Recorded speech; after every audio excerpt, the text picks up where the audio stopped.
நண்பர்கள் அனைவருக்கும் வணக்கம்.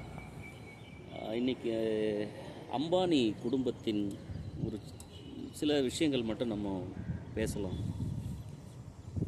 அம்பானின்ற ஒரு தந்தை, அவருக்கு மகன் முகேஷ் அம்பானி, அனில் அம்பானி. முகேஷ் அம்பானி அவங்க பையன் ஆனந்த் அம்பானி, அந்த திருமணம் வரை நம்ம எல்லாருக்கும் தெரிஞ்ச செய்தி தான். இதில் அம்பானி அவர் பார்த்திங்கன்னா ரொம்ப ஒரு சாதாரண குடும்பம் அப்படின்லாம் சொல்ல முடியாது. அவர் கிட்டத்தட்ட காந்தி அவர்களுடைய அந்த பிரிவை சார்ந்தவர், அந்த பனியா அப்படின்ற அந்த பிரிவை சார்ந்தவர். குஜராத்து. அம்பானியினுடைய அப்பா ஒரு தலைமை ஆசிரியராக இருந்திருக்கிறாரு. அவர் நெய் பிஸ்னஸ் பண்ணியிருக்காரு. ஒரு சில பிஸ்னஸ் பண்ணி அதில் ஒரு சின்ன ஃபெயிலியர்லாம் பார்த்ததுனால கூடவே இருந்து பார்த்த அம்பானி அவருக்கும் இந்த பிஸ்னஸ் மேலே ஒரு இன்ட்ரெஸ்ட் வந்திருக்கு. அப்படின்னா என்ன அர்த்தம்னா, அம்பானிக்கு முன்னாடி அவங்க அப்பா பிஸ்னஸ் பண்ணியிருக்காருன்றது தான் நமக்கு இதில் முக்கியமான செய்தி. அப்பாவுடைய அந்த வணிக சிந்தனையை இவரும் மும்பையில் தொடங்குறாரு. இதில் அம்பானிக்கும் முகேஷ் அம்பானிக்கும் அதானிக்குமான ஒரு ஒற்றுமை என்னென்னா, அதானியும் குஜராத்தில் பிறந்தவர் தான்.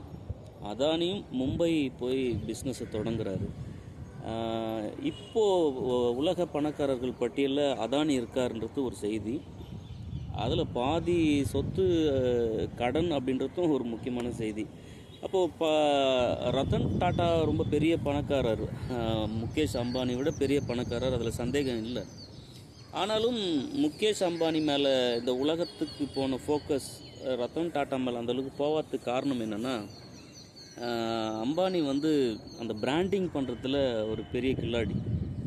முகேஷ் அம்பானியினுடைய ஸ்பெஷல் என்ன அப்படின்னா, அவருக்கு தொழில் போட்டியாளர்கள்னு பெருசாக யாரையும் வளர விட மாட்டார். ஒன்ஸு அம்பானி ஒரு பிஸ்னஸில் உள்ளே போகிறாருன்னா கண்டிப்பாக அங்கே இருக்கிற நிறைய பேர் அடையாளம் இல்லாமல் ஆகிடுவாங்கன்றது தான் அவருடைய சக்ஸஸ். ஜியோ உங்களுக்கு தெரியும். ஜியோ வந்ததுக்கப்புறம் ஏர்டெல் எவ்வளோ பெரிய ஒரு பிராண்டு, அதுவே ஒரு ஆட்டம் கண்டது, நம்ம எல்லோரும் பார்த்தோம்.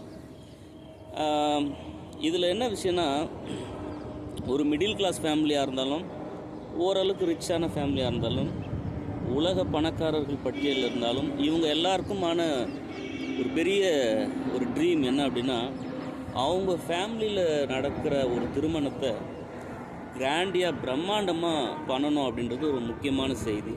அந்த வகையில் முகேஷ் அம்பானி அவருடைய பையன் திருமணத்தில் பண்ண செய்தி நம்ம எல்லாருக்கும் தெரியும். ஒருவேளை சாப்பாட்டுக்காக எவ்வளோ பெரிய விஷயங்கள் நடந்திருக்கு. ஆனாலும் அதில் அவங்க ஒரு பிஸ்னஸ் கலக்கிறாங்கன்றது முக்கியமான செய்தி. நன்றி, வணக்கம்.